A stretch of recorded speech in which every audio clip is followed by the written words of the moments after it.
everyone, and welcome to today's webinar. My name's Zaria Masood, and I work on the professional engagement team at Brake, where we work with fleet operators and suppliers to share resources and best practice across the industry.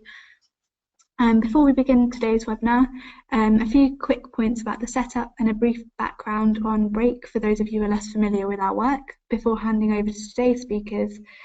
We have representatives from the TransSafe Network and Gateshead Council, experts in the field who will be sharing their knowledge with you. So now you should be able to see my presentation and hear the audio alongside it.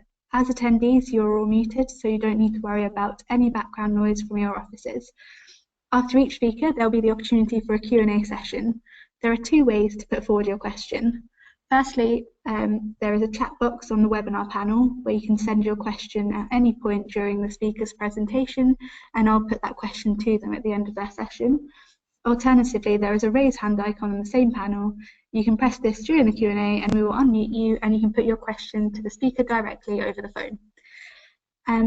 Now I'm just going to give you a very brief overview of Brake, who we are and what we do, before handing over to the first speaker. So this is our Brake strapline. Brake is a national road safety charity that exists to stop the needless deaths and serious injuries that happen on roads every day, make streets and communities safer for everyone, and care for families bereaved and injured in road crashes.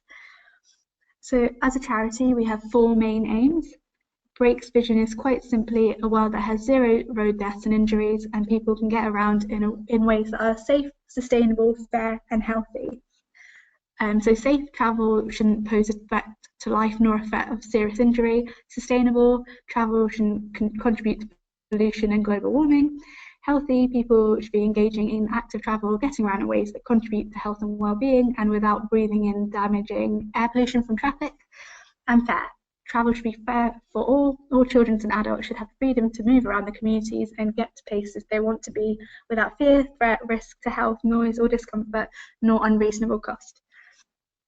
So we do this via our three main focuses, which are support, campaigning and education. So in terms of support, we run a helpline in the UK for people bereaved and seriously injured in road crashes. You can see some information on the support our helpline can provide and the level of support we gave in 2015 on the screen now. In addition to the helpline, we also provide support literature and work very closely with police forces throughout the UK so that when someone does receive that knock on the door from a family liaison officer, they are providing them with the best practice support literature. We also campaign nationally and regionally to raise awareness among the public, but also to lobby government and push for change in road safety legislation. So an example of this is our 2016 Roads to Justice campaign, which centred around getting justice for bereaved families. The campaign launched outside Parliament and gained lots of media attention and resulted in the government opening a consultation on criminal driver sentencing. We also do a lot of campaigning more generally on raising awareness of a range of topics, some of which you can see on the screen now. So as you can see, campaigning makes up a lot of what we do, and here are some other ways we do it.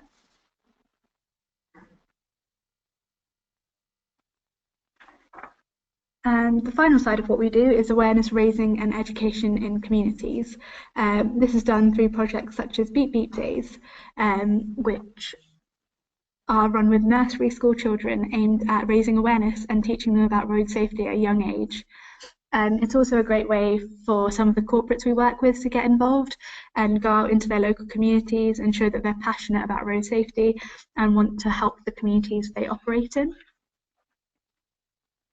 And the other side of the education is that we work with employers of at-work drivers through our Brake professional membership scheme. This global scheme was founded in 1996 and aims to share best practice among employers. We run an annual calendar of events, including webinars such as today's, and seminars and training throughout the year. We also have annual flagship events such as the Fleet Safety Conference and Fleet Safety Awards.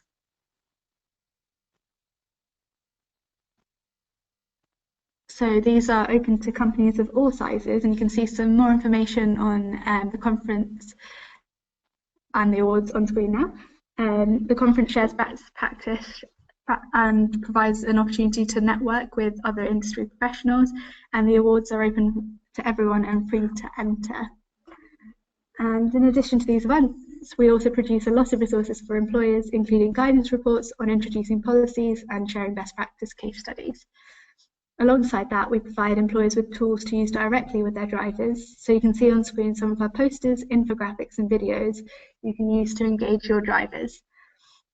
So on to today's webinar, I'm now going to hand over to our first speaker, which is Saul Jevons from the TransSafe Network.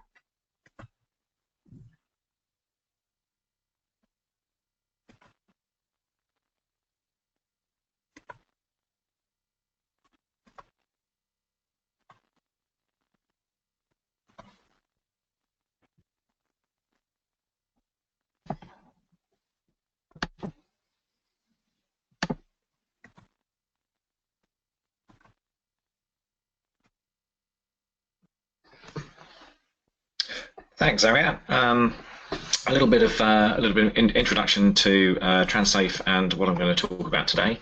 I'm going to talk about the elements of managing road risk for car fleets, with also touching on the sustainability issues as we go through in terms of some of the risk management stuff before we hand over to Stephen to find out what's been happening in Gateshead. TransSafe Network operate globally. We've got clients, a lot of clients within the oil and gas industry, mining, etc. So we get to work in some fairly unusual climates and topographies from time to time. But the basic principles remain the same and extend across to the work that we do within the UK, Ireland, and elsewhere in Europe. And the end goal of everything we do, obviously, is to try and avoid the actual crashes happening. And those crashes happen to people. So I've split the presentation into 4 areas. The first of those being people, and we'll talk a little bit about competence. So actual competence of managers, drivers, and also passengers tends to be an overlooked element, but actually when you're doing investigation into collisions that have occurred within organisations, quite often, particularly if you've got a more senior passenger and a more junior driver, there can be some tensions that get thrown into the mix there that can compromise safety. Also the awareness, again, of managers, drivers and passengers. They have to be capable of doing the right thing, but they also have to be aware of what your expectations of them are, and they also have to have the motivation to actually perform in the correct way. So in terms of the people element, having all 3 of those, the competence, the awareness and the motivation in line, all need addressing and all need to be there for you to actually have an effective program. I'll talk about plant. Again, it's kind of 4 Ps, but plant in this case, because we're talking about car fleets, is basically the vehicles and any additional equipment, telematics, etc., that you place into them. Are those matched to the task? Are you using the right vehicles for the task? And if you've got telematics, are they actually appropriate for your needs and the needs of your operation? In terms of vehicles, we'll also look at whether they're chosen with safety in mind, and if you're going to do that, then how you set about that, whether you're managing them for safety, or whether they're being managed with more of an eye on sort of optimization of fleet performance rather than optimization of safety and fleet performance. And we'll also look at the grey fleet, how you tackle the fleet that your employees bring in, they're driving their own vehicles for work, you've got limited control over what they do with those vehicles, you've got limited control over how they treat those vehicles in terms of servicing, specification, etc. But you do have some control and you do have some influence, so we'll look at those. And within that, obviously we'll have some discussion of the Encap safety ratings and emerging issues such as autonomous emergency braking and autonomous vehicles. Next P is process. That includes your management decisions. How do all of your management decisions actually affect what's happening within your fleet operations. Your work planning, how does that affect things? Issues like fatigue management, journey planning, your choice of mode, so is actually travelling by road the safest way of doing this? Obviously, at the moment, we're all engaged in a webinar. We could have all travelled around the country and all sat in the same room at the same time, and there would have been some benefits to doing that, but there also would have been a lot of risks associated with doing that as well. So we'll look a little bit at choice of mode, safe journey management, and then the final P is performance. So whose performance are you actually measuring? What metrics are you using? How reliable is your data? Are your metrics leading or lagging? And what actual action do you take? Because all any measurement of performance, all any metrics can possibly do is give you management information, and as with any other management information, if you don't act on it, then there's absolutely no point to getting the information in the first place. I will also touch on targets and benchmarking. So where to start? Always start with your evidence. So start by looking at who, what, where, when, how, and why. You need to work out who's travelling, who actually needs to be using vehicles for work purposes or travelling for work purposes. Some of them may need to travel, they may not need to use vehicles. Work out actually where they're doing, what the purpose of their journey is, when they need to travel. Do they need to travel at peak times? Could they travel the night before? Could you reduce some risk by putting them up in a hotel overnight? Could you reduce some risk by them taking a different mode of transport? Sometimes these kind of things can be determined by what transport is available.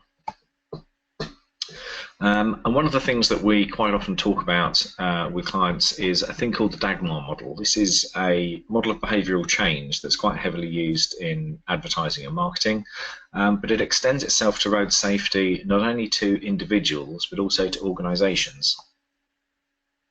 And it starts off with unawareness. So either your individual or your organisation aren't aware that road safety is an issue, or aren't aware that a particular topic within road safety is an issue.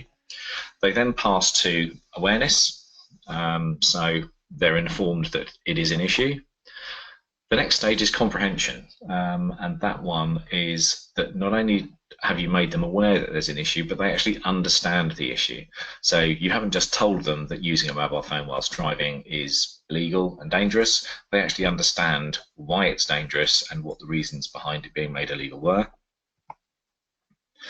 The fourth one is conviction, not in terms of criminal conviction, hopefully, but in terms of them actually becoming convinced that they themselves need to do something about it. So within the organisational sphere, you'll probably be able to recognise your own organisation and whether you think it's at each of those four stages. Hopefully they're already at awareness, moving into comprehension at the very least. Hopefully they're possibly convinced, and then the final one is action. And unless you actually go through all of those steps, you're not going to do anything to improve your risk management. You're not going to do anything to improve your road safety. The way in which enforcement works and the way in which enforcement of systems on individuals works is you can push people straight from awareness to action without going through comprehension and conviction. The downside with that is that as soon as you take away that enforcement element, or the as soon as they think they're not being watched, then they'll go back to doing whatever it was they actually wanted to do. So if you actually go through all 5 of these stages, you'll address the motivation. So we talked earlier about competence and awareness and motivation, and it's only actually if you go through the whole of this process with people that they will have the motivation to actually do the right thing, even if they don't feel they're being checked up on. So why does car fleet matter? There were 2.7 million new cars last year, and of those, getting on for 1.5 million were fleet and business purchases. And that's purely cars. That doesn't include vans, and it doesn't include larger goods vehicles. So why is that important for road safety? Why is that important for us as people with vehicles on the road? It's about the risk associated with work driving. So if you've got a driver where up to 80% of their annual mileage is actually done for work, they've got a 13% higher risk of being involved in a crash that causes injury. Now, that's not purely as a result of increased mileage driven. This is a measure that is mile for mile. If you do more than 80% of your annual mileage for work, you've got a 53% higher risk of being involved in an injury crash. This was some studies that were done by the Transport Research Laboratory getting on for 15 years ago now, where they initially did a study looking at people who had fleet vehicles and their reporting of being involved in collisions. What they discovered was that if you drove a fleet vehicle, you were more likely to be involved in a collision. But they didn't know whether that was as a result of the fact that people were driving more miles. It included bumps and scrapes in car parks, included all damage to the vehicle, and so they couldn't really be sure if this was a road safety problem or a fleet management problem. So they did a second study, and that's the study that these results relate to. And what that study looked at was only crashes that caused injury, and it looked at anyone who was driving a vehicle for work. So this study looked at both those who were driving cars that were company owned and cars that they actually provided themselves for work as part of the grey fleet. And the really scary thing is that those figures are after adjusting for annual mileage, the proportion of motorway mileage, and the age and gender of the people involved. So we know, for example, that young drivers have a higher crash risk than older drivers. We know that males have a higher crash risk than females. We know that if you drive more miles, your exposure is higher because you're out on the road and there to be either crash into things or be crashed into more. But those risk percentages are after adjusting for all of those additional factors. So if you then have a young male driver who is also doing high mileages on rural roads, for example, their risk of being involved in an injury crash is accelerated and heightened even more than those figures would suggest. When we look at what those people are doing, which then causes that increased crash risk, you can see that actually the more work driving you do, the more likely you are to be doing things that we know to be risky. So you're more likely to be driving with a hands-free mobile call, you're more likely to have a long drive after work, more likely to be driving under significant time pressure, or driving searching for signs in an unfamiliar location. You're also more likely to be eating or drinking, reading a map, also massively more likely to be thinking about non-driving issues and driving whilst tired, and we'll touch on the driving whilst tired issue as well. Now, this study was done some time ago, so some of those factors will have changed in terms of the balance of how much people are doing various things. So things like the introduction of smartphones will have brought in other things that weren't a factor at the time. But all of those things are things where ultimately the driver has the ultimate responsibility and the ultimate control, but equally the employer can do things that will push them towards both having the right motivation to do the right thing and also to encourage them to do the right thing through company policies, etc. And it's a very high-risk environment. This is not essentially a map of the UK. This is just a spot plot of fatal and serious crashes in the space of 12 months. Only on roads with a speed limit of 40 miles an hour or more, which is why the big urban areas such as London look particularly dark. And you can actually plot pretty much our entire trunk road network using the same criteria. So you'll be able to look at your location on there, work out from the motorways and A roads where you are, while all that is fatal and serious crashes during one 12-month period.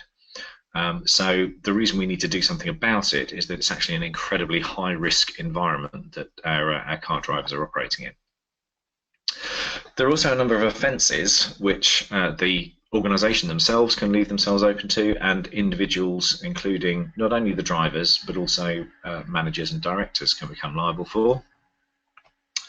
So individuals can be found guilty of gross negligence manslaughter, and a company or organisation can be found guilty of corporate manslaughter, and the fines from that go from around £500,000 up to several millions of pounds. And the judge also has the option of a publicity order, which means that you have to, at your own cost, the cost of the organisation, promote and publicise the fact that you've been convicted of the offence. So that in itself is a fairly hefty deterrent from a corporate point of view, because if they decide that you have to do that by means of advertising in national newspapers, advertising in your trade press, contacting all of your client lists and communicating with them directly, all of those things are things that the court can order you to do. From an individual and company point of view, companies can be prosecuted under sections 2 and 3 of the Health and Safety at Work Act, and employees can be convicted under section 7, and managers under section 37. And the fines for those offences range from around £100,000 up. Under the Road Traffic Act 1988, you can be convicted of causing death by dangerous driving, causing death by careless driving under the influence of alcohol or drugs, and it's worth noting that you don't actually have to be driving the vehicle to be convicted of causing death by dangerous driving.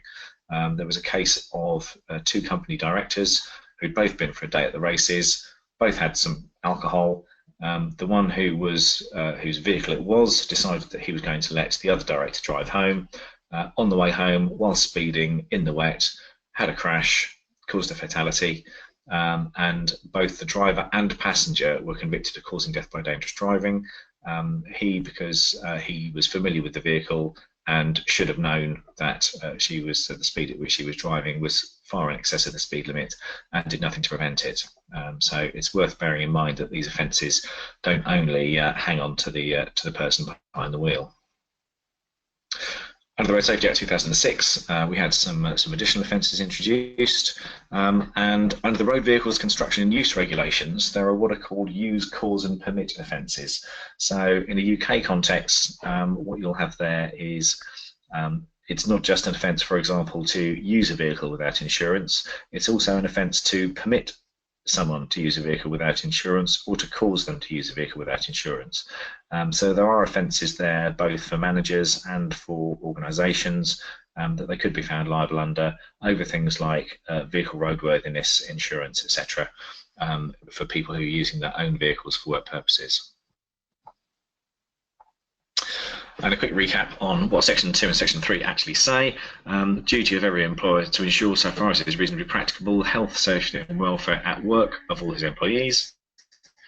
And also the duty to conduct their undertaking in such a way as to ensure, so far as is reasonably practicable, that persons not in their employment who may be affected thereby are not thereby exposed to risks to their health or safety. And in terms of work-related driving, that applies to all other road users on the road. Driving is the area in which the first health and safety prosecution of a company for an accident that happened outside of working time was actually successfully launched, and that was against a company where an employee had worked excessive hours, fell asleep on the way home, caused a fatality, and as a result the company were prosecuted for the fact that even though the driver at that time wasn't at work, they were on their commute home, they had been working excessive hours, and that had been not only sort of generated by the company but sanctioned by them. In terms of people, one of the things you need to consider is why drivers and managers can be so resistant to things which actually are designed to protect them when it comes to driving. And there's a number of factors behind that. Firstly, it's one of the things that we do when we're being us, as opposed to the work us. Most of us have a persona, a character that we take into work with us, which might be slightly different to the one that we have at home. So at work, we tend to be a bit less silly than we are when we're socialising with friends, for example. And driving is one of the things that we do when we're at work, and they're also one of the things that we do when we're being us in our leisure time. And so it's one of the elements where we have an expression of us, and it's something that intrudes on that crossover between work life and private life.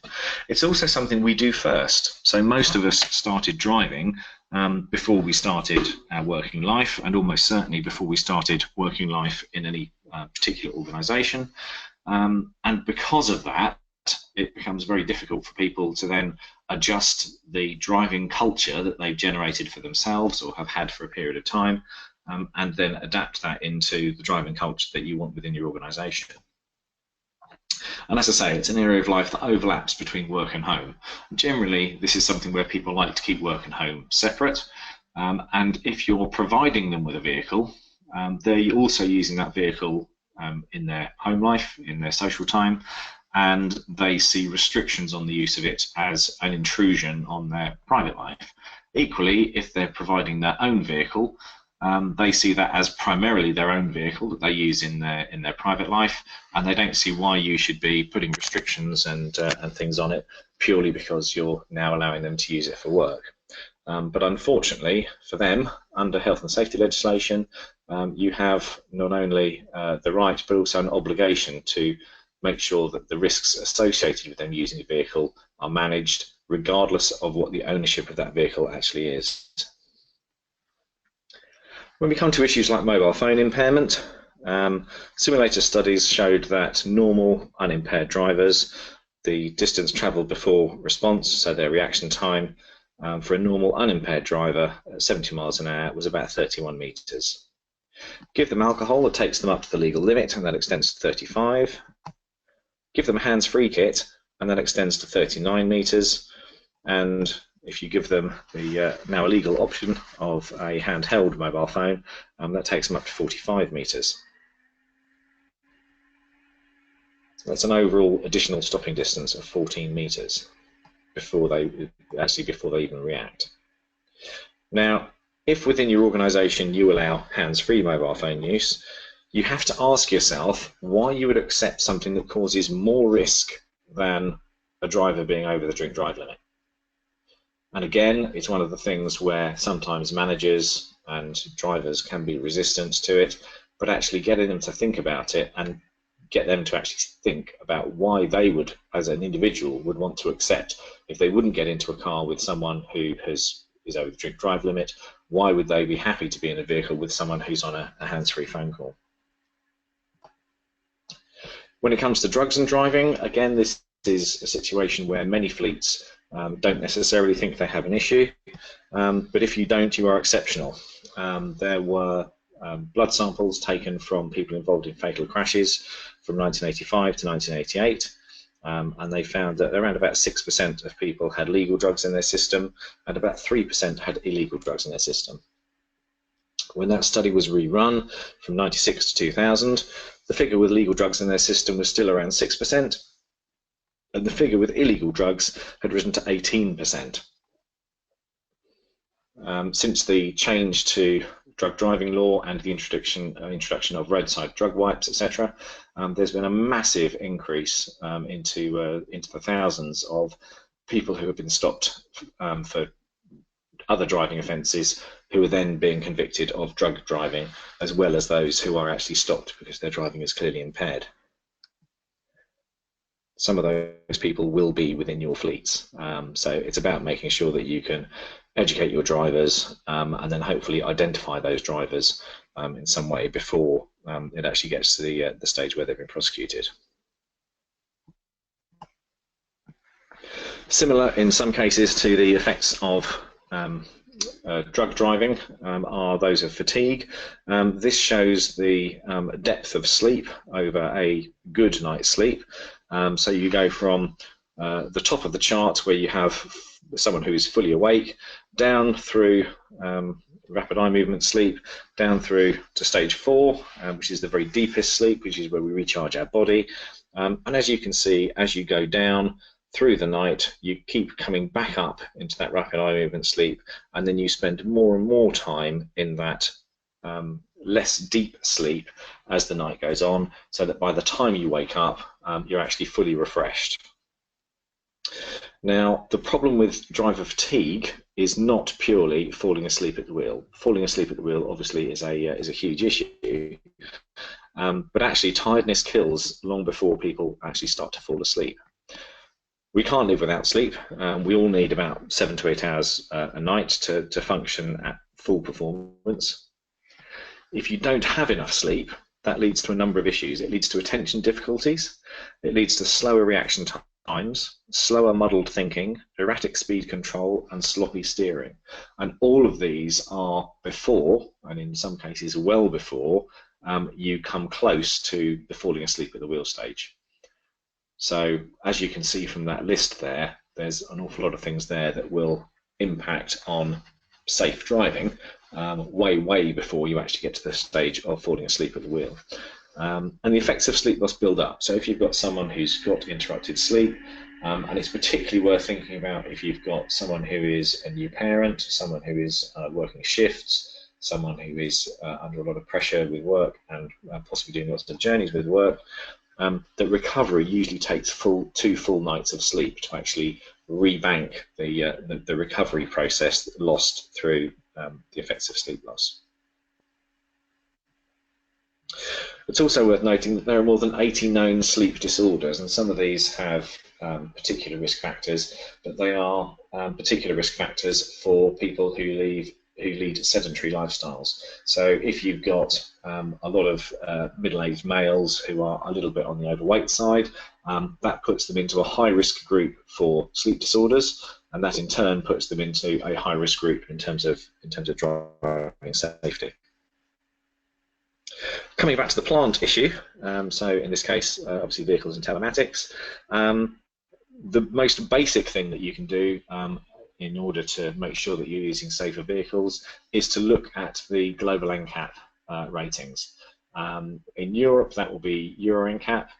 If you're working further afield, it's worth considering the other Encaps around the world. The 2 photos here are both from Latin Encap, which has thrown up some very interesting results because some of the European manufacturers have had cars that have scored quite well at Euro Encap, and then when the same models have been tested in the Latin American version of Encap, it's been discovered that not only have they got obvious differences, like differences in safety spec, but also they've got things like different steel strengths. So it's in some cases the vehicles are not performing as well in the Latin American Encap tests as they have done in the European ones, even though to the untrained eye it looks like exactly the same vehicle. When Encap started, we had vehicles like the Rover Metro, which originally scored 1 star, and you can see that the dummy there, the head has slid off the side of the airbag as the airbag's deployed and gone straight into the A-pillar. On the market at the same time, same kind of price, was the VW Polo. And again, if you just look at the deformation on the A-pillar and the fact that the dummy's head has engaged nicely with the centre of the airbag, you can see which one you'd rather be in. You don't have to spend any more money to get vehicles which have scored well at Euro Encap, but what you will get is vehicles which help protect your workforce and help keep them safe. There is an issue around what happens with grey fleet, but it's fairly easily overcome in the same way that you can lay down specifications to say that people must meet all the legal requirements for MOT, insurance, etc. You can also lay down requirements for what vehicles are going to be allowed to be used as grey fleet, and if someone's personal car doesn't meet those qualifications, then you just tell them that they can't use their car for work purposes, and you will either have to provide them with a hire car or they'll have to use public transport. And there are a number of companies who've done that, and as long as the explanations to staff and the awareness raising and the motivation is there and it's phased in correctly, so that you don't have someone who is an essential car user who's just bought a new car who suddenly gets told that they can't use it, then using Encap scores as a criteria can work quite well. So good practice is to use the Encap scores. Also to specify as many advanced driver assistance systems as you think are going to be helpful. So things like autonomous emergency braking, which has a significant reduction in crash risk, things like lane keep assist, automated cruise control, etc. You can have those within your company specification. You can also have them within a recommended specification. So you can have a minimum specification which all vehicles that are used for work have, and then you can also have recommended specs. So you can say, well, okay, we're not going to insist that your company car has these features, but we're going to insist it has sort of everything on list A, and we encourage you to specify a vehicle or procure a vehicle that has the things that are on list B. And by the time that you've had the things on list B for quite a while, you can then encourage people to move some of those things from list B onto list A, because you achieve a critical mass of vehicles in use which already would meet the new requirement.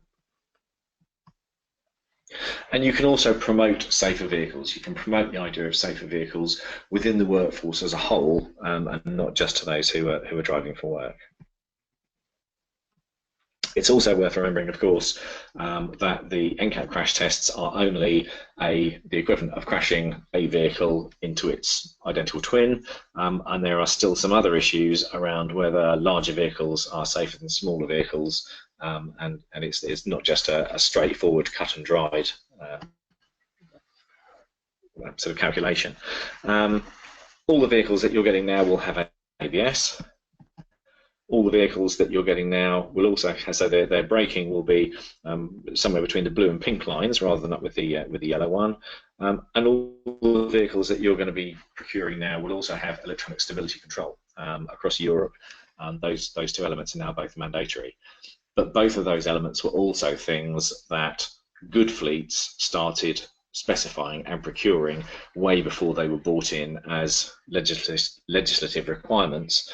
And so there are other things like autonomous emergency braking that you can start specifying now and get ahead of the curve. I said we'd touch on autonomous vehicles. Within that element, there are massive potential fleet benefits. If we can actually get autonomous vehicles to the stages where they're being able to drive themselves safely, the tipping point is going to be the point at which they are safer than a standard driver. Now, because we already know that people who drive for work have a much higher risk of being involved in an injury crash than the average driver, actually extending this technology through fleets in the first instance is a good idea. And target the high-risk drivers first. So look at providing your very highest risk drivers with this kind of technology. But taking back control is an issue. All of the autonomous driving solutions at the moment require the driver to be alert and in a position to take back driving control. Now, if our drivers, when they're supposed to be driving and supposed to be driving the car themselves, they're not alert because they're doing all those things that we saw on the list earlier. So they're eating, they're thinking about non-driving issues, they're using the phone, all those things. How many more of those things do we think they're likely to do if we put them in a car that's driving itself? So big risk areas, big potential benefits. It's something that is worth keeping an eye on because technology is developing incredibly quickly in this area. And it's something that's worth starting to develop policies on now. Maintenance is an issue. Obviously, within vehicles that you have control of, it's less of an element of a stress element than it is for vehicles that are grey fleets that you don't have control over. So obviously there are issues around general maintenance, making sure all the scheduled maintenance happened, but also around things like what we call flower checks. So that's getting drivers to actually check their fuel, their lights, their oil, their water, their electrics, and their rubber. So windscreen wipers and tyres in that last instance. Making sure that drivers are actually checking those elements tends to only be possible if you are then doing spot checks on the drivers, and spot checks on drivers who then it turns out don't actually know how to open the bonnet on the pool car that they're saying that they check the oil on, can be quite revealing. In terms of tyres, there's a particular issue not only in terms of things like tread depth, but also general condition that need checking on. That's a tyre that's failed through high-speed being deflated at high speed, and that's the kind of effect that you get on the vehicle, where you can see that actually you've got all these steel cords there that are still nicely covered in rubber from the manufacturing process. However, when you end up with a tyre that looks a bit more like this, where you've got nice shiny cords with none of the rubber sticking to them anymore, that's actually a sign of a manufacturing defect. So even something as simple as someone takes a vehicle out and they end up with a flat tyre, get the tyre replaced, try and make sure that those components are actually being looked at to find out why they failed. Did they fail as a result of sort of a puncture? Did they fail as a result of the driver's misuse of the vehicle, so they've kept curbing it, for example, and weakened the sidewall? Or did they fail as a result of a manufacturing issue, which could result in you having lots of other vehicles in the fleet with the same problem? And when you've got people who are using their own vehicles for work, where are they going to put their pound? If the gas bill arrives at the same time as the mortgage goes up and the car needs servicing and they need some new tyres, which one are they going to not do? They can probably get away with not getting the new tyres and not servicing the car without the car breaking down or getting pulled over by the police. The chances are they'll get away with both of those for a bit. They won't get away with not paying the gas bill or not paying the mortgage, because the utility company and the bank or building society will notice those things. So be aware of the fact that these are the kinds of dilemmas that your drivers are facing if they're in pressured financial times, and take steps to make sure that you're checking that those things are actually being done. In terms of process, as we said earlier, there's sort of management decisions, work planning, the way in which you organise your work, we touched on. Fatigue management, we've talked about. Journey planning, actually making sure that you work out whether the journey is actually necessary in the first place. Is it something that you could do via telephone conference, video conference, whatever? If it is necessary, what mode of transport is the most effective? Is there the option of doing all or part of the journey by public transport rather than the whole thing by road? If it has to be done by road, can it be combined with other trips so that you're not having to make the same trip 2 or 3 times? Can it be combined with travelling with a colleague? If you're travelling with a colleague, can it be combined so that they're able to share some of the driving? And actually have a system for safe journey management. I'm just going to quickly touch on some issues around telematics as an aid to managing safety in a car fleet. Telematics, the integrated use of telecommunications and informatics for applications in vehicles and with control of vehicles to connected vehicles that all talk to each other and feed back a whole load of data. But what we tend to think of it of is being either a black box fitted into the vehicle or a telecommunications app on a smartphone, for example. So telematics is thought of as a fleet management tool. It can be used to manage the fleet, i.e. the vehicles, but it's better if it's actually used as a driver management tool. So use it for driver performance management and not just to manage the vehicles. You can use it for vehicle and asset tracking, and it will feed back on servicing and that kind of thing. You can use it for routing and scheduling. You can also get real-time information in terms of mobile data rather than necessarily it just downloading on a periodic basis. You can have telematics-based insurance, and if you've got your own vehicle fleet, you may find that you can reduce your insurance significantly by going for telematics-based solutions and actually proving to the insurer that the way in which your drivers are behaving are better than their overall underwriter's risk model for fleet. You can also use telematics for incident management. Most of the telematics systems now will send back an immediate feedback if there's been a crash that exceeds a certain threshold, which can be set fairly low, and that will even tell you what type of crash it's been, where the impact on your vehicle was, etc. And so that is then enables you to be able to start your claims process more quickly, but also enables you to manage again, guarding yourself against fraud, etc. And the list continues on and on. So you might want to choose telematics because the boss decides it's a good idea. It might be that the salesman's really good and manages to convince you to do something. It might be that everyone else seems to be doing it and you don't want to get left behind. But actually the best thing to do is, if you've identified an operational need, which is then you can meet with a telematics solution. So think about what you need it to do. Think about what you need your telematics solution to do now and what you might need it to do in the future. Now, you probably need a fairly straightforward telematics solution that'll do some basic things for you. In the future, the salesman might tell you that he'll be able to give you one that will do absolutely everything under the sun. But actually, probably all you'll ever need it to do is somewhere between those two.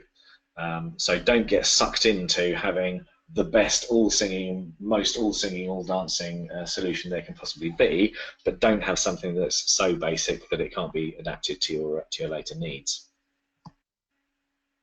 Key issues around telematics are reliability, making sure there's adequate technical support, how much can the system actually do automatically rather than you having to go to the system and pull information out, how much information you actually need, and how much information is dealt with by exception alerting.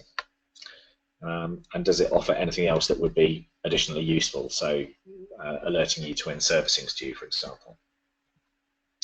It's also worth remembering that a telematics solution provides incriminating evidence that you then have to act on. It'll tell you when your drivers are speeding, it'll tell you when they're braking harshly, it'll tell you when they're accelerating harshly. And you have to make sure you're acting on that information. If you're living in ignorance of the fact that that's happening, then that's fine. When the police come knocking, you can say, I didn't know. But if you've actually got that information there in a report, you can't say you didn't know, you have to have been acting on it. So you need to make sure that you've got the right system to use as a driver management tool, or whether it's just set up purely to be a vehicle and fleet management tool. So if we have a look at this screen, and I task you with finding the letter C, it's really difficult. That's what some of the telematics packages ask you to do. If we then put a nice little circle around the C, then it's easier to spot, and that's great. But actually what your telematics provider should be doing is bringing you the information you want, not hiding it in the midst of a whole load of other data. It should just be focusing on the stuff that you actually need to take action on. And you'll need some help with setting the trigger parameters in terms of what triggers an alert, what action is then taken, when that action is taken. And you can have multiple systems across a fleet, potentially across different contractors if you're working with contractors and subcontractors, and across different vehicle types. And each of those can throw up their own issues for and against. In terms of pitfalls, sometimes you can get a relatively cost-effective system and then discover that any extras or changes can actually cost quite a lot of money. And will you actually use all of the features that your system has got? And can any of those factors be changed later? Is the company prepared to work with you on finding things that actually work best for you? And if it can be changed later, how much will that then cost? Finally, on telematics, there's now an increase in app-based systems. These can be particularly useful for those who are using grey fleet vehicles, because obviously you don't necessarily want to go to the expense of fitting a telematics system into someone's vehicle, or you might have someone who has 2 or 3 vehicles that they sometimes use for work. App-based systems can be turned off, so the driver can turn them off when they're on a non-work related journey, but they can also be linked through to mileage expenses. So if you want to make sure that the app is always turned on when they're on a work journey, you just have one of the systems, there are a number of them out there, where it's linked through to the expenses. It automatically does all their expenses for them, so there's a benefit to the driver, but it also means that you get the data on how the driver's driving and they get incentivized to improve their driving. So focus on the management information. Think about who needs to know what within the organization, when they need to know it, how they will actually act on that information once they've got it. Use telematics to your advantage to automate, inform, and then act on them. And the very last thing that I'll leave you with as something to think about is employees who don't drive for work. If you have an employee who doesn't drive for work, include them in your awareness raising, include them in your motivating, include them in your behavioural change. Not only is it the right thing to do to be a responsible employer, but also people who have crashes potentially can be lost to the organisation completely, or they can be lost to the organisation for a period of time, or at the very best, even if, like this driver, they're uninjured, they're going to be distracted and it's going to take some downtime while they end up sort of filling forms in, waiting to drop cars off at repair garages, etc., etc. So there's an impact and a loss to the company, even from those who aren't driving for work. So include them in your driving for work provision. Thank you very much. Thanks, Saul. That's really helpful. I've just got a couple of questions here. The first one is kind of, you touched on how there's a lot of pressure and time constraints for a lot of drivers from above in terms of whether it's making deliveries or getting to meetings. We've had a question about resistance from managers and drivers, and he's asked for a bit more elaboration on the managers' side. So what would you say blocks managers from, or kind of stops managers from making all of these stronger policies within their organisation? So doing something like banning hands-free, which we know to be more dangerous than drink driving. What do you think makes managers resist changes like that? It's a number of factors. It's partly elements such as the fact that they think that they are, they like to be able to, with that particular example, they like to be able to get hold of their drivers. We actually talked to one company where they'd made it a disciplinary offence to not answer the phone even if you were driving, if the manager called you. So it's really around educating the managers as to what the risks are, educating them as to both what their own legal responsibilities are and vulnerabilities are, but also educating them in terms of the fact that actually if you've got someone who is, the research base shows that if you've got someone who's on a hands-free call, not only does the quality of their driving deteriorate, but the quality of the conversation deteriorates. So in simulator studies, they gave people various tasks to perform whilst having a phone call, and they discovered that their ability to actually receive, correctly understand, process information, make decisions based on that information was all impaired. So if the phone call is important enough to be worth making a phone call about and accepting that increased risk, it's also a phone call that's important enough that it's worth actually stopping the vehicle and having that conversation when they're just concentrating on the conversation, and then doing the driving when they're just concentrating on the driving. So overall, it's about that, taking the managers through those 5 stages of the Dagmar process, through the kind of awareness, comprehension, conviction, and action, so that actually they see the sense in doing it in that way rather than in the way that they're used to. And if the driver is taking appropriate breaks on their journey, they're never going to be more than a couple of hours away from being available on the phone. Yeah. Thank you. And just another one, you mentioned journey planning in terms of whether a journey is necessary at all, or whether it can be done via public transport. But we've had a question about route risk assessment and what your thoughts are on that. So does planning out the route and any associated risks beforehand, do you think that would be a good step forwards in terms of managing your road risk?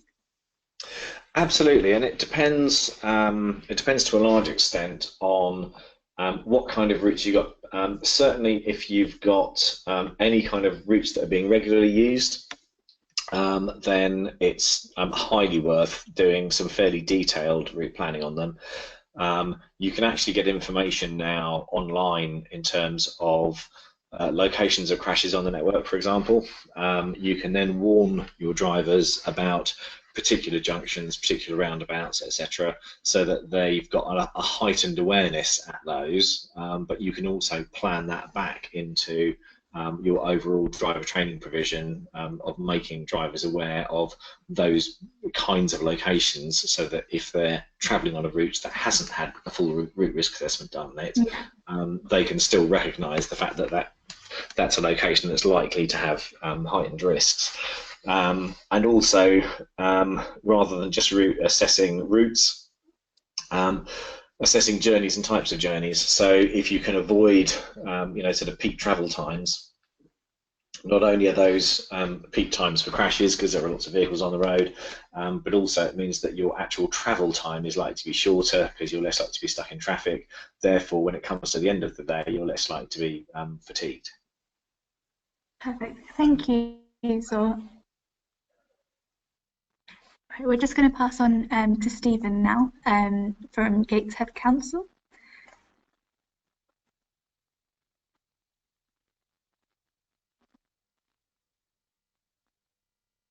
Good afternoon, everyone. My name's Stephen from Gateshead Council. I'm the Fleet Support Manager here. I'll put my cards on the table. I'm filling in kind of last minute for Graham Telfer, the Fleet Manager, so I do make my apologies now.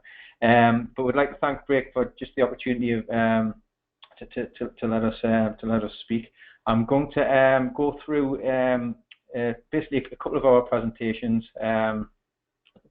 Going through basically our journey in developing safer drivers, which has gone on for over 10 years, and also a bit about the grey fleet.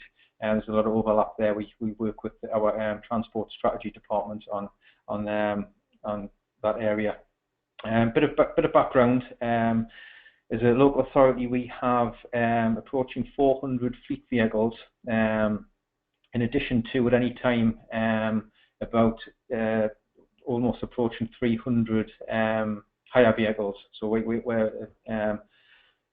basically operate those vehicles. At any one time as well, we have around about 1,000 drivers, which in some way are connected to council driving, whether it be driving fleet vehicles, school vehicles, grey fleet, whether they're volunteers or actual employees. So that's the kind of area we're looking at. I was about to say I'm using one of Graham's presentations, and I was hoping he wasn't going to put any of his holiday snaps in or anything like that, but lo and behold, he has. Graham uses this this image when speaking to drivers and managers. He refers to this when in comparison to driving vehicles, deep sea diving, ice climbing, mountaineering, activities like that. We wouldn't dream of undertaking those activities without preparation, precaution, without thinking of the risks, having safety equipment and things like that. So why do we put ourselves in this position of putting ourselves at risk at the vehicle wheel? We have when we started looking at things about 10 years ago, I think the problem is still there in getting drivers to make the link between driving and risk. We often speak to construction departments and say to them why you wouldn't go onto a construction site without a hard hat on, or without or could work it out without a safety harness. So why would you drive and use your phone? Why would you drive without a seatbelt? I can imagine it's an argument we have around the country. Incidentally, over the last 5 years across our area up here in the northeast, we've had 4 people killed in collisions where the driver was using a mobile phone. We've had 12 people seriously injured and about 150 people slightly injured. So it is a problem. So basically, as I say, looking back about 10, 15 years ago, at least we through national accident statistics, corporate manslaughter legislation, and a desire to be more proactive where it came to drivers, we looked at our system, and like a lot of organisations, I would imagine, we found there were risks, there were found holes in what we do in terms of a fleet. We had for a number of years completed driver assessments, including licence checks and a short driving test. and basically we said to ourselves, well, that this isn't enough. We need to do more. So one of the main things initially was to get management buy-in. We also realised, obviously, that along with safe driving, there's added value.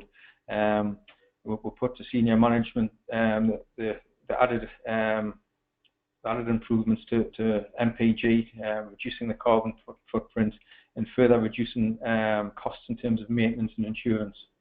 One of the first things we did was to train up 6 members of staff through the Institute of Advanced Motorists to become driving assessors, and still today they carry out our in-house assessments. And the big problem we have is that all those drivers I mentioned earlier, they are all in other departments and are under the control of other managers. So it's a case of, I know Sol mentioned about engagement with not just drivers but management as well. And I think we looked in previously a lot of briefings, training. It'd been a case of managers would send their drivers along to us for that hour, that half a day, and they themselves didn't get involved in the training, didn't get involved in briefings, and we felt that was something that had to change. So basically, as I say, to achieve progress, it was essential that we got support from senior members of the council. Like most organisations, our portfolio of services were not transport related. However, they did require transportation to deliver them. The general feeling was, whether an electrician, it was a gardener or a social worker, the vehicle was merely a tool to get the person to their place of work. The culture basically needed to change, and this was supported by an introduction of a policy which set out clear guidelines for managers and employers. Our goal was to create an accident-free culture that would be supported by a comprehensive driving training program targeting both fleet and grey fleet. And to do this, initially we created what we call toolbox talks. Our main document, what we call the driver's Bible, is our driver's handbook, and we're now on to probably the 4th version of the document. So this is what we tell drivers to follow. We keep it concise. We've seen other examples of drivers' handbooks which are pages and pages and pages, and we just don't believe drivers will read them. It includes a code of conduct which we expect the drivers to stick to, and includes a lot of the policy items there. We also have in the pipeline, going back to involving managers, a line manager's handbook, which is basically a big checklist for managers to use as a reference if they do manage any drivers in their day-to-day work. Initially, when we started, we started our scheme, we adopted a no-blame culture, which allowed drivers the opportunity to meet the expectations of the scheme. But soon after, we adopted a zero-tolerance approach, so things like speeding, seatbelts, mobile phone use. It was important as well to build these things into HR procedures. So we have a non-compliance scheme for minor health and safety breaches, but this was any on-road offences are moved up to another level in terms of disciplinary. All through our work, we work with other local authorities. It was along the time we started on this journey. We have been hit with a number of financial constraints. and I know ourselves and other local authorities have been determined not to make financial restraints an excuse in not adopting safe policies. We've used other partners such as the FTA, Freight Transport Association. We've used them to come in to do independent vehicle inspections. We've worked with Road Safety GB, Road Respect, the DVSA, and of course Brake. Sharing resources is something we bang on about quite a lot. Trying to save money, and not a lot of money in the budget. Why invent the wheel again? So we've jumped on the back of poster campaigns by Brake in the past, the DSA, Highways England, and adopted information and put them into our briefings, into our toolbox talks. Again, talking about managers, we try to empower managers, encourage them to stop and check vehicles. Line managers are now obliged to carry out periodic checks, a walk around the yard, and it's something that drivers now come to expect. And all the work we do in terms of briefing and in terms of communication, we always emphasise pre-use checks from our driving assessments, which include a show and tell by the driver. We include reminders almost every month about pre-use checks. I think that is imperative. Mentioned obviously we do get independent audits as well, which has been very helpful. Indeed. Some of the most interesting work we've done in the past few years has been speaking to young drivers. People are obviously very aware that the age group 17 to 24 is a high risk group in terms of driving. So every year when we get our new intake of apprentices, we carry out sessions with them, and we also invite young drivers from the council, or even drivers who are thinking about starting to take lessons. And it's been really interesting over the years to see how attitudes change, and it's been a learning curve for us as a fleet team in carrying out these sessions. We started off showing crash images, and the blood and guts, things like that, which didn't really work. And now we've adopted an approach of engaging more with drivers, talking to them, letting them share their experiences while still feeding them road safety information. Again, I mentioned driver attitudes. If we talking to young people, we've found the media do have an increasing influence on people's perception of road safety. We took the case study of Richard Hammond there. There was concerns for his welfare after his near-death accident. But then when it was apparent he would survive, he then became a heroic risk taker, basically, proving it was possible to survive high-speed crashes. So the media have got a lot to answer for in terms of glamorising speed, and that was something that came through definitely in the sessions we've had. We've worked as well with the Road Respect team. They have 2 vehicles that are maintained by Gateshead, and they go around different areas of the northeast with a driving simulator, which basically people go in and do a before and after drive, and it gives them tips and guidance. So that we've taken that out into like city centres, as well as putting some of our own drivers through that. So basically, how do we measure the success of our work? Well, one thing is by calculating fleet accidents. Generally, vehicle accidents have continued to decrease year on year.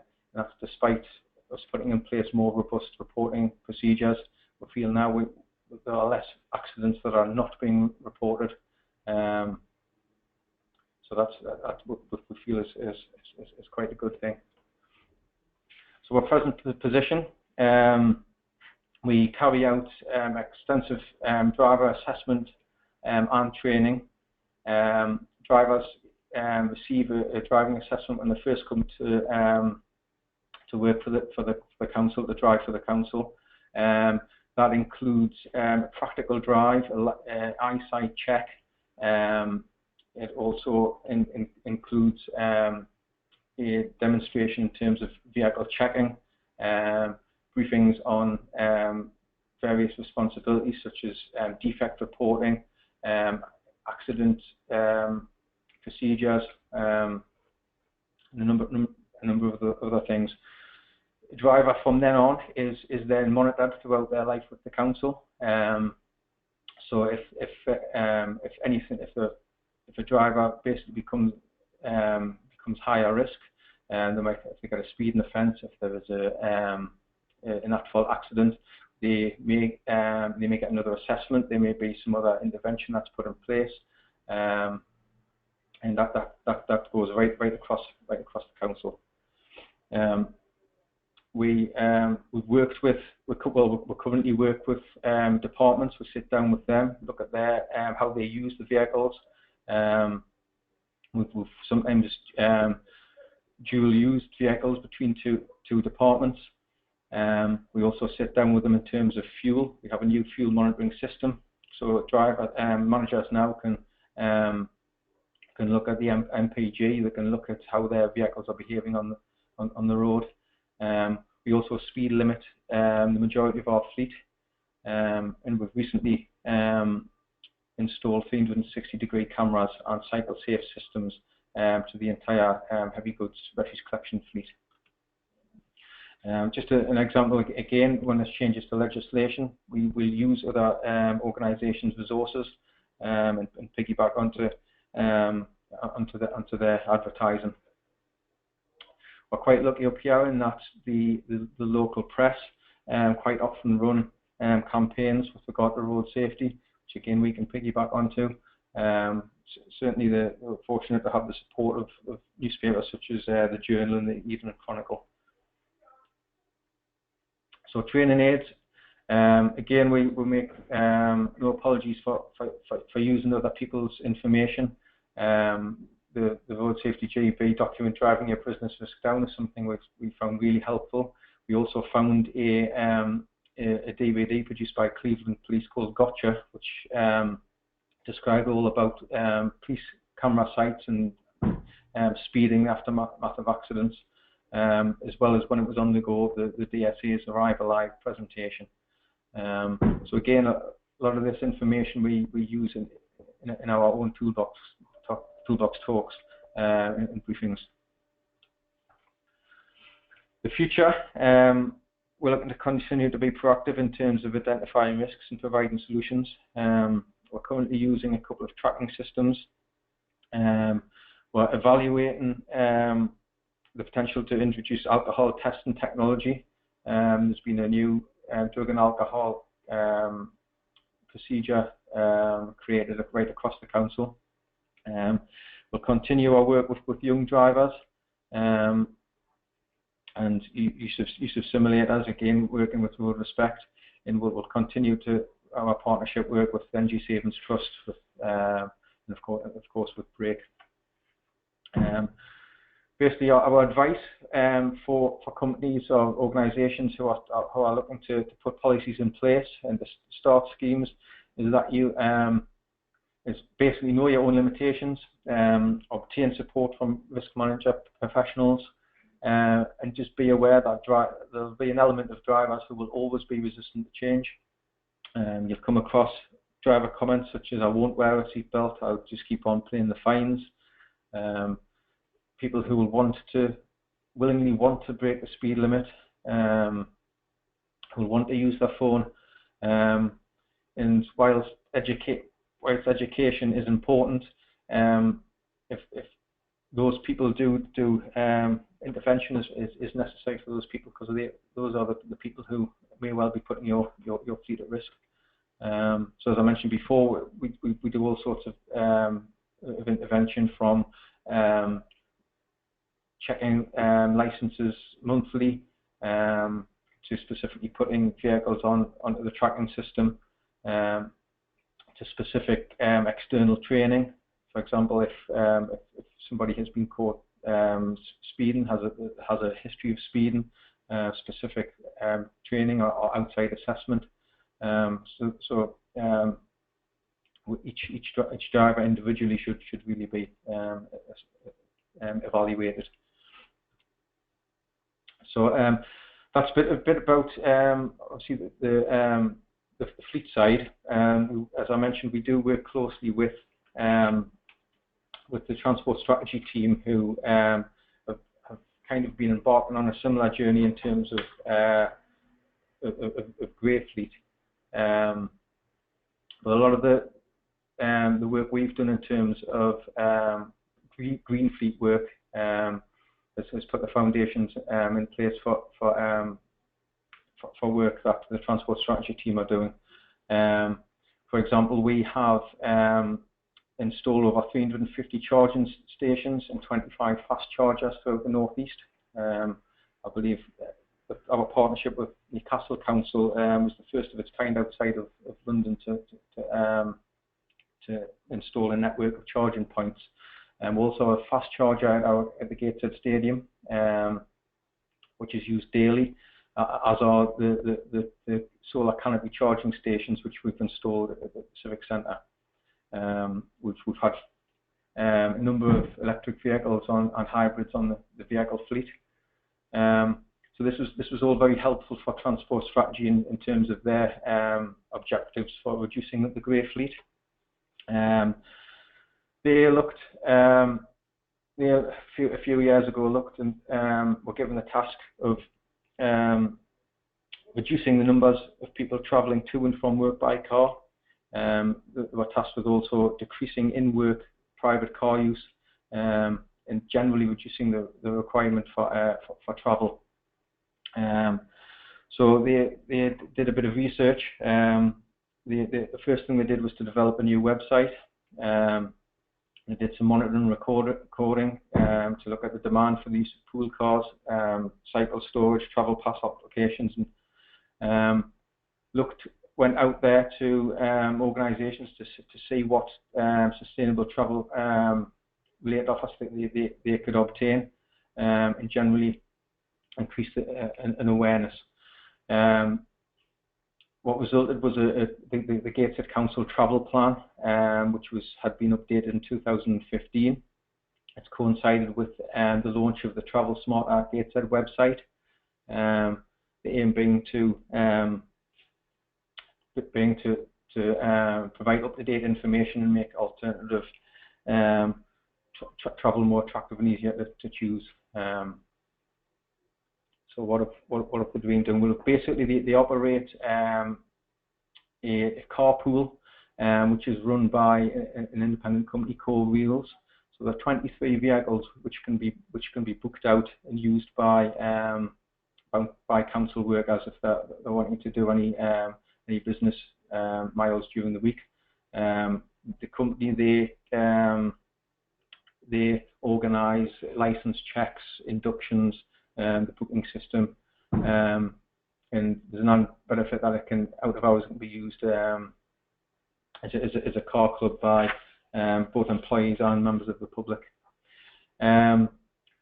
We also encourage cycling. Gateshead is quite a small place really in terms of the different council offices, and when they researched into the actual and into the length of journeys grey fleet drivers were actually completing.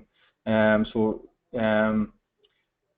employees can hire cycles. We give out route information, maps, advice. You can also hire electric bikes. They get access to a cycle engineer. And another thing is walking. We've been encouraging employees to both to walk to work, but also to walk between council buildings. And there are also several bus and metro passes available at the Civic Centre, which at any time can be booked out by employees. The results are that Core Wheels now has over 400 members, and we calculate that there's about a 33% reduction in annual grey fleet miles from 0708 to 1516, which is 800,000 grey fleet miles a year. We've increased the electric grey fleet miles by over 600% in the last couple of years. Certain departments, like our own department, now have achieved their target of 0% private grey mileage. Basically, and then just recently there's been announcements that the essential car status for council workers is to gradually die out. This is a scheme whereby certain employees using their private vehicles will get an amount paid into their salary every month, and also get an amount per mile. And that's the aim is for that to be faded out by the summer. So the results have been very encouraging. The website's been a really big success. One of the features of that is that council employees can go and put their own testimonial on the website, so that they can describe what they do, how they've reduced their grey mileage. They can encourage other people to car share and things like that. So it's been really successful. That's all I've got to say today. But if we've got any questions, Zaria, please send them through. Thank you very much. That's great, thank you, Stephen. Yeah, just a question about, you mentioned how it can be difficult to get management buy-in. Obviously, to ensure a lot of these policies are put in place correctly, it takes time, it takes money, it takes power, it takes a lot of staff. So you mentioned management buy-in, but how about the other perspective? So drivers aren't always happy to have telematics installed, or like you mentioned, some of them are admitting they speed and don't want something in place that would catch them out for it. So what would you suggest in terms of the opposite way buy-in, so ensuring your drivers are still happy and are on board with all the new all the things you're implementing? In terms of telematics and tracking systems, I think the key we've seen is to make drivers aware of exactly what is being tracked, exactly what information is being used by managers. I think in the past a tracking system had been put in place. Drivers had been informed that there was a tracking system there, but hadn't been given any detail.